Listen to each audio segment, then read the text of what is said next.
Thomas Mwalo, Gerald Ford are joining me in studio. We're all about bodybuilding. It's good to see you both.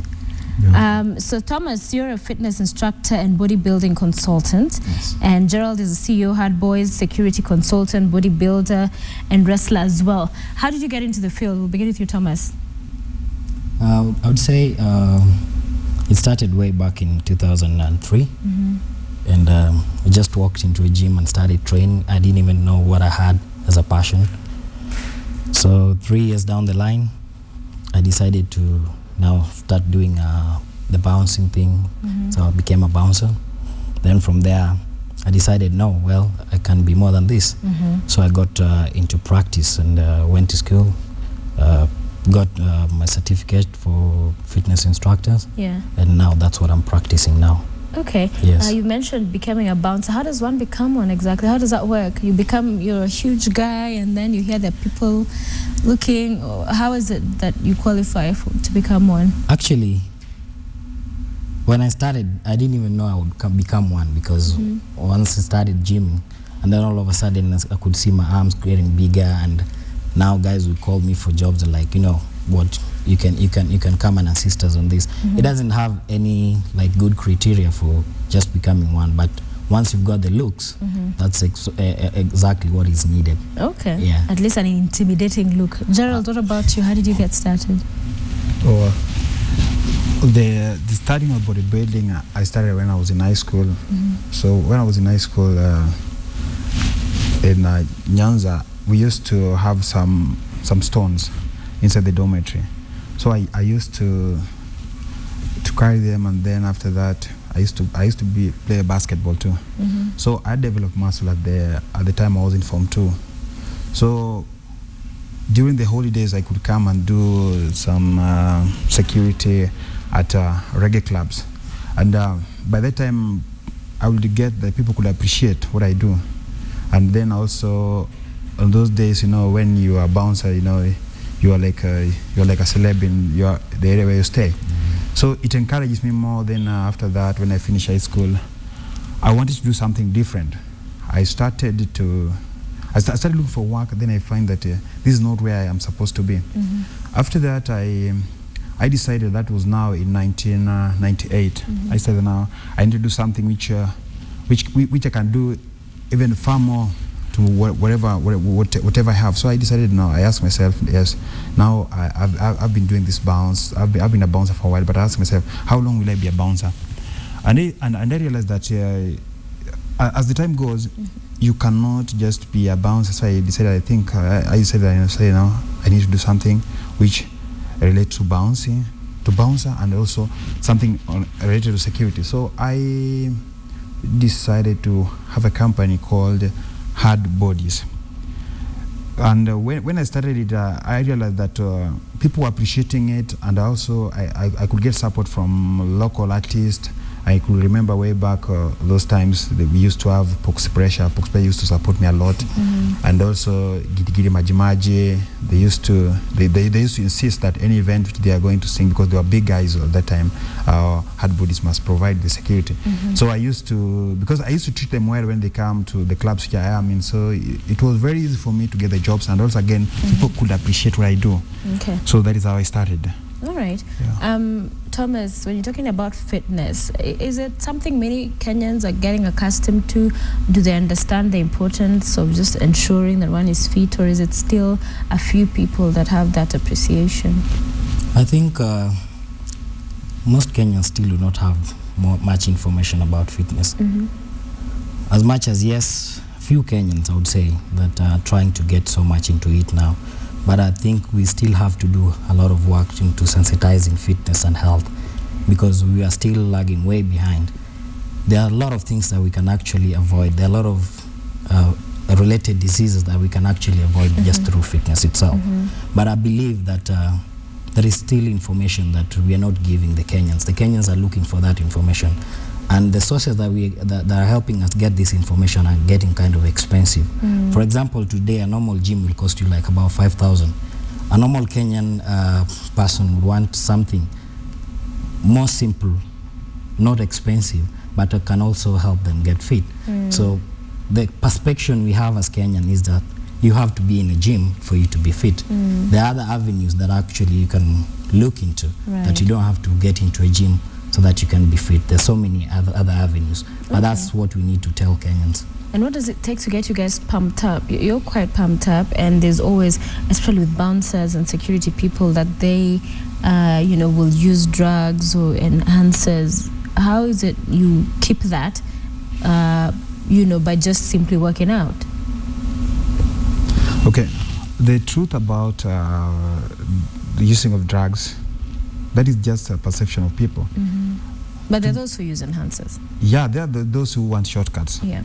But if you want to shorten your life, I'd advise you use steroids and those enhancer. But if you want to be physically fit, strong, and mentally fit, because when you use steroid or enhancer, you are not normal even mentally. So what I could say that a few people do that for the shortcut to be big and everything. But if I would repeat myself, if you want to do the job like the job we do, if you use steroids, you will not reason with the customer very well. You will be rough, because steroids, like there are some which I can read on the net. They're called testosterone. They make somebody to be aggressive, and if you are aggressive, you cannot be a bouncer. You cannot work the job. We cannot do the job as a bodyguard or the job related to security. Just to add on that, I think most Kenyans want shortcuts. We don't want to work. As youth, we do not want to work. So we are looking for avenues that can help us get money so fast. And that's why most of people will resort to that, which actually is not the case. I will not advocate for steroid any day. Yes, not for my customers, not for my client, not for anyone. So how often do you work out? Myself, I do 6 times a week. Okay. I only don't work on Sunday. On Sunday. And those six days a week, how long, how many hours, what does it entail? A normal workout will take you about 45 minutes. That one you'll do a bit of 20 minutes on your cardio, you do a bit of 15 minutes on your weight training, and then again you take some 10 minutes on stretches, which are also very important. So about 45 minutes every day, it's okay by me. Every day. And I will also advocate for that for any other person who's probably going to the gym today, because most people try to squeeze themselves so hard in such a way that somebody takes about 2 hours. So all this is just 45? Yes, this was 45 minutes. It works well for me that way. And yourself? I don't do work as Victor does, because I'm not fully bodybuilder. Yeah. I just do fitness for I to perform my duties very well. So I always go to the gym 4 times a week. But to me, I always go heavy for like 1 hour heavy.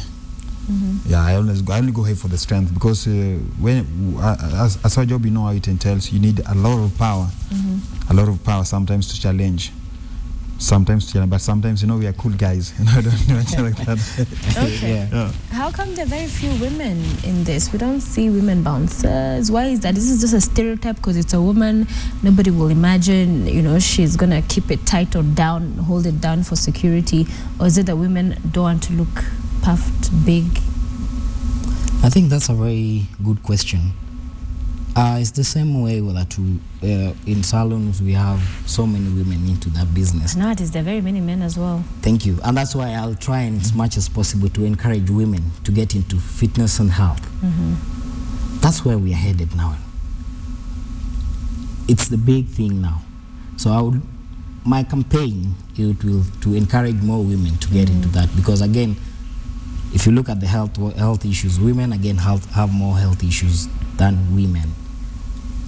So if I would have any woman that is interested in getting into fitness and health, I will be more than willing to assist.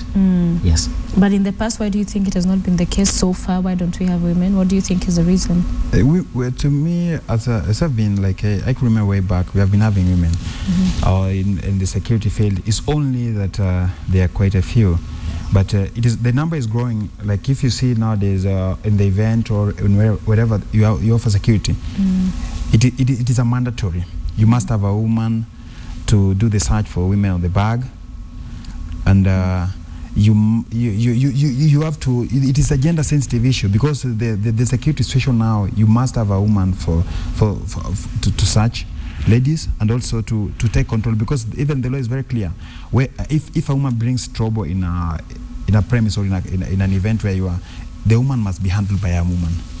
Okay. Yeah, that is the law. If in any case somebody can, you can engage yourself in whatever, like you can engage yourself in mishandling or mishandling a woman, it is against the law. Even in police force, a woman can only arrest a woman. Okay. Yeah. Finally, on the question of whether it is it a job the one can make a living off of? Is it well paying? Yes. Would you say one can make a living from a bouncer, as a bouncer?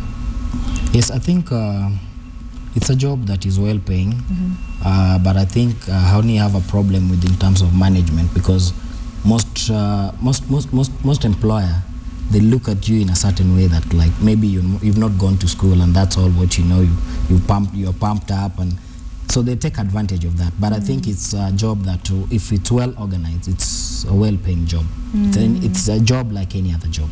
Okay. Okay, what I will add is the truth about the matter. The job of bouncer is a well-paying job, and it is a job if you are fully concentrated and you have a vision. It is paying, because I have few guys who have worked with hard bodies who even have gone to universities, have even helped their families on educational matters. So to me, as I've seen and I have a witness, and people have a lot of testimony about the job, it is a well-paying job. Okay. Like as other jobs. All right. And you look fit. Eh? And you look fit. You must be really working out yourself. I try once in a while. Yes. Thank you both so much, Thomas Mwalo, for being with us, Gerald Ford as well. We appreciate you for being with us.